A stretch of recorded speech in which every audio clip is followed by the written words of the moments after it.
श्रावण महिना सुरू झाल्यापासून आपल्या चॅनलवर मी पारंपरिक गोड पदार्थांची रेसिपीज अपलोड केल्या आहेत।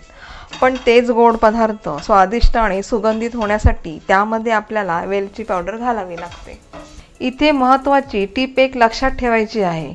ज्यावेळेला आपण आता इथे तुम्ही पाहताय की मी वेलची पूड साखर न घालता आणि वेलचीची सालं सुद्धा वाया न घालवता अशी ही वेलची पावडर तयार केली आहे। तुम्ही पण अशीच वेलची पावडर नक्की तयार करून पहा। नमस्कार, तुम्हा सर्वांचे सुगरण अलिबागची या चॅनलवर खूप खूप स्वागत आहे।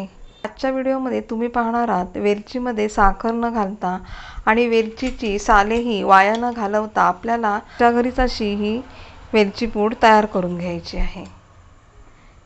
इथे मी अर्धा वाटी वेलची घेतली आहे। या वेलचीचे वजनी प्रमाण 25 ग्रॅम इतके आहे।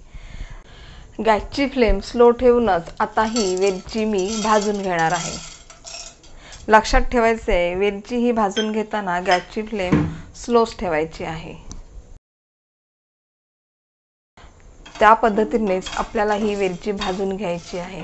जास्त ही वेलची आपल्याला इथे लाल होऊन द्यायची नाही आहे। वेलची अशी हिरवीगारच भाजली तर आपली वेलची पावडर सुद्धा अशी छान होते। अगदी स्लो फ्लेमवरच 2 मिनिटे ही वेलची आपल्याला या पॅनमध्ये अशी हलवून घ्यायची आहे। गॅसची फ्लेम बंद झाल्यानंतर पॅन आपल्याला गॅसवरून खाली उतरायचा आहे आणि जी ही पॅनला हीट आहे त्या हीटमध्येच आपण ही वेलची अशी कोमट करून घेणार आहोत। इथे महत्त्वाची टिप एक लक्षात ठेवायची आहे। ज्यावेळेला ही वेलची आपण मिक्सरमधून वाटून घेणार आहोत तेव्हा ही वेलची अशी आपल्याला हाताला कोमटच अशी लागली पाहिजे। एकदमही ही वेलची थंड न करताच याची आपल्याला वेलची पावडर तयार करून घ्यायची आहे। वेलची ज्यावेळेला कोमट असताना आपण जर मिक्सरमधून वाटून घेतली तर ह्या वेलचीची पावडर अशी साखर न घालता सुद्धा ही वेलची अशी छान दळून निघणार। आता इथे तुम्ही पाहताय की मी वेलची पूड साखर न घालता आणि वेलचीची सालं सुद्धा वाया न घालवता अशी ही वेलची पावडर तयार केली आहे। या चॅनलवर जर तुम्ही नवीन असाल तर सबस्क्राईब करायला विसरू नका आणि बेल आयकॉनचं बटन दाबायला विसरू नका, म्हणजे मी ज्या वेळेला वेगवेगळ्या नवनवीन रेसिपी अपलोड करीन ते तुम्हाला सर्वप्रथम नोटिफिकेशन या रेसिपीचं मिळून जाईल।